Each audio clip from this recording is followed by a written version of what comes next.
Question number 3, exercise number 2.1। तो इसमें हमने फैक्टर नहीं बनाने देखे। यहाँ पर फैक्टर ऑलरेडी गिवन है। इससे पहले सवालों में हमें फैक्टर बनाने पड़ रहे थे, लेकिन यहाँ पर फैक्टर बने हुए हैं। हम यहीं से कर लेंगे लेट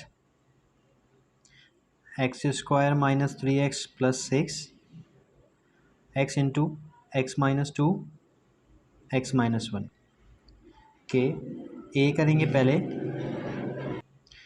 और ये जो पहला है ना फैक्टर, x ए के नीचे आ जाएगा, प्लस फिर करेंगे b आ जाएगा x माइनस 2, देखें यहाँ से, फिर आप करेंगे c आ जाएगा x माइनस 1, इस तरीके से।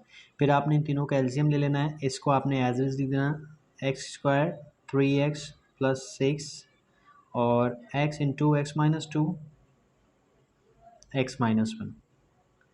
यहाँ पर जब आप एलसीएम लेंगे तो इन तीनों को आप लिखेंगे x into x minus 2 x minus 1।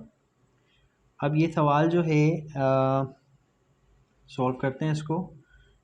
यहाँ पर a लिखेंगे आप, और a के साथ जो है ना, जो a के नीचे डिनोमिनेटर वो नहीं आएगा, b और c के नीचे जो है वो दोनों आ जाएंगे। x माइनस 2 भी लिख देंगे आप, x माइनस 1 भी लिख देंगे आप। इसी तरीके से आप जब b लिखेंगे तो b के नीचे वाला डिनोमिनेटर नहीं आएगा, आ जाएगा a के नीचे वाला और c के नीचे वाला, इस तरीके से। इसी तरीके से जब आप लिखेंगे c, तो c के नीचे वाला डिनोमिनेटर नहीं आएगा, आएगा यहाँ पे a के नीचे वाला और b के नीचे वाला, इस तरीके से एलसीएम निकलेगा। अच्छा जी, अब ये लेफ्ट हैंड साइड के डिनोमिनेटर और राइट हैंड साइड का डिनोमिनेटर सेम है, तो ये कट जाएगा। तो आपके पास बचेगा x square minus 3x plus 6 is equal to a x minus 2 x minus 1 b x into x minus 1 c x into x minus 2। ये बचेगा आपके पास। आप इसको नाम दे देंगे इक्वेशन नंबर 1 यहाँ पर। अच्छा जी, अब आपके पास ये जो तीन फैक्टर है ना, यहाँ से आपने अलग अलग x की वैल्यू निकालनी है। अब ये x है जो कि कुछ भी नहीं है ना, तो ये ज़ीरो होगा। अब है x माइनस 2, इसको आप लेट करेंगे ज़ीरो के बराबर है। जब इसको फर्दर सोल्व करेंगे तो 2 यहाँ माइनस का है, इज इक्वल टू के वहाँ जाके हो जाएगा प्लस का। फिर x माइनस 1 को आप लेट करेंगे कि वो बराबर है ज़ीरो के, तो फिर क्या होगा, ये माइनस का 1 वहाँ जाके हो जाएगा प्लस का। इस तरीके से आपको तीन वैल्यू मिल जाएंगी x की, जो आपने बारी बारी इस इक्वेशन में पुट करनी है, और तीन आपने a भी फाइंड करना है, b भी फाइंड करना है और c भी फाइंड करना है। ठीक है, अच्छा, ऐसे आपने इक्वेशन लिख लेनी है उसके बाद। और सबसे पहले जो x था वो था ज़ीरो के बराबर, तो अब आपने क्या करना है, इसकी जगह लिख देना है ज़ीरो, तो स्क्वायर हो जाएगा। इसकी जगह आपने लिख देना है ज़ीरो, x की जगह जहाँ जहाँ x नज़र आ रहा है वहाँ पे आपने ज़ीरो पुट कर देना है। अच्छा, यहाँ पर एक चीज़ मैं आपको बताऊँगा, आपने शॉर्टकट करना है, इतना टाइम नहीं होता है या इतना जो है ना हमारे पास स्पेस नहीं होता। तो जब भी आप कोई भी वैल्यू पुट करेंगे ना, अब आपने a की वैल्यू फाइंड करनी है, तो एक जैसे आप a पुट कर देते हैं यहाँ पे, x आपके पास है ज़ीरो माइनस 2 और यहाँ पे x आपके पास 0 माइनस 1। अब देखिए आपने ये पुट कर दिया, तो जब आप यहाँ पर पुट करेंगे ना तो ये सॉल्व होकर 0 हो जाएगा, तो मैं डायरेक्ट यहाँ पे लिख दूंगा 0। आप भी कर सकते हैं, सॉल्व करके देख लीजिएगा। जब आप यहाँ 0 रखेंगे और यहाँ भी 0 रखेंगे, ये सारा का सारा आपका जो है 0 हो जाएगा। इसी तरीके से हम यहाँ पर भी करेंगे।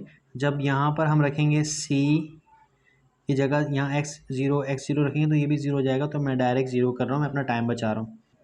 अब आपने सॉल्व करना है इसको। ये तो हो गया 0, ये 0 से 3 मल्टीप्लाई होगा 0 हो जाएगा, सिर्फ आपके पास यहाँ बचेगा 6। और यहाँ पर आपके पास ये माइनस 2, जब 0 में से 2 जाएगा तो माइनस 2 ही बचेगा, और 0 में से जब माइनस 1 जाएगा तो माइनस 1 ही बचेगा। और ये तो सारे ख़त्म हो गए, 0 से मल्टीप्लाई होंगे तो ये 0 हो जाएंगे।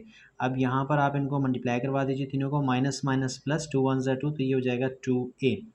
तो a के साथ जो 2 है वो 6 के साथ जाके डिवाइड करेगा, तो आपके पास आ जाएगी a की वैल्यू 3। ये आपने a फाइंड कर लिया। सेम इसी तरीके से जब आप फाइंड करेंगे b, तो a और c के साथ आप 0 लिख देंगे, अपना टाइम बचाएंगे। यहाँ पर आप दोबारा से इक्वेशन लिखेंगे x square minus 3x plus 6 a into x minus 2 x minus 1 plus b into x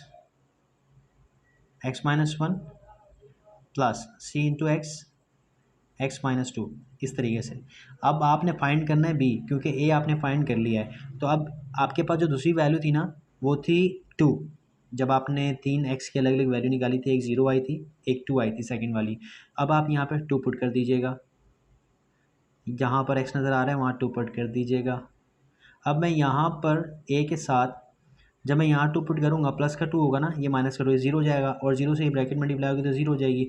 तो मैं डायरेक्ट ही 0 लिख रहा हूँ, ठीक है। अब आपको समझ में आ गया होगा। अब यहाँ पर x है तो मैं लिखूँगा 2 और यहाँ 2 माइनस 1 प्लस, अब यहाँ पे लिखना है मैंने, देखिए मैं यहाँ पे लिखूँगा ना x, यहाँ पर जब x2 लिखूँगा यहाँ भी x2, तो ये जो x2 प्लस का है ना, प्लस में से 2 माइनस से जाएगा 0 बच जाएगा, 0 जब इससे मल्टीप्लाई होगा तो सारा 0 हो जाएगा, तो मैं डायरेक्ट 0 लिख लूँ। हमारा टाइम भी बचता है और सवाल भी शॉर्ट हो जाता है।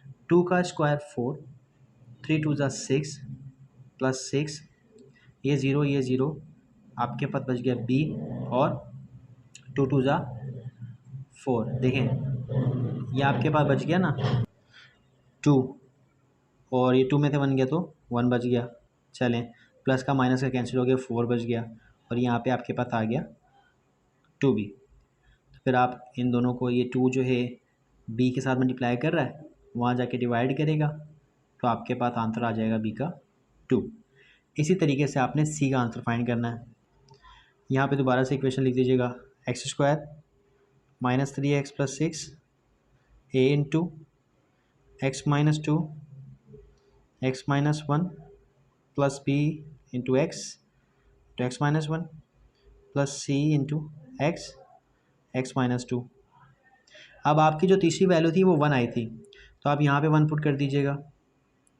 याद रहे अब आपने c फाइंड करना है ना, तो a और b के साथ क्या आ जाएगा 0, यहाँ मैं लिख दूंगा 0, वैसे भी 0 हो जाएगा सॉल्व करने के बाद। अगर मैं 1 पुट भी करूँगा तो ये b भी मैं 0 कर दूँगा, c के साथ x से 1 पुट कर दूँगा, यहाँ भी x से माइनस 2, इस तरीके से। 1 का square 1 plus minus minus 3 1 3 plus 6, ये 0 हो गया, ये 0 हो गया, c, ये देखें आपके पास यहाँ बच गया माइनस का 1, 2 माइनस 1 1 माइनस 2 बचा माइनस 1, और यहाँ पर आपके पास ये सोल्व करेंगे जब इसको, आपके पास बचेगा 4 c माइनस 1, ये c शिफ्ट हो जाए, c के साथ जो माइनस है ना वो शिफ्ट हो जाएगा 4 के पास, तो ये हो जाएगा c जो है वो माइनस का 4 हो जाएगा। ये आपकी 3 वैल्यूज आ चुकी हैं। ये आपके पास a की वैल्यू आई 3, b की वैल्यू आई 2 और c की वैल्यू आई -4। ये आपने जो है लेट किया था सवाल को सबसे पहले, तो वो हमने दोबारा उतार लिया जो आपने लेट किया था। अब ये आपका सवाल था,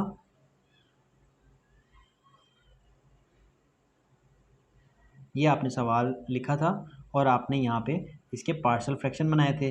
अब a की वैल्यू आप मालूम कर चुके हैं 3 है, तो यहाँ a की जगह 3 पुट कर दीजिएगा।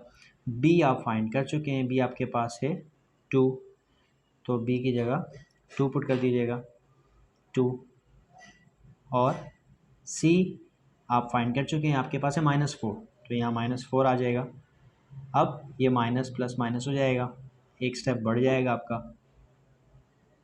आप चाहें तो कर सकते हैं डायरेक्ट भी, अगर अपना स्टेप बचाना चाहें डायरेक्ट माइनस भी लिख सकते थे आप, x minus 2 plus minus minus 4 divide by x minus 1। तो ये आपका सवाल का आंसर है क्वेश्चन नंबर 3। मैं उम्मीद करता हूँ कि आपको समझ में आया होगा।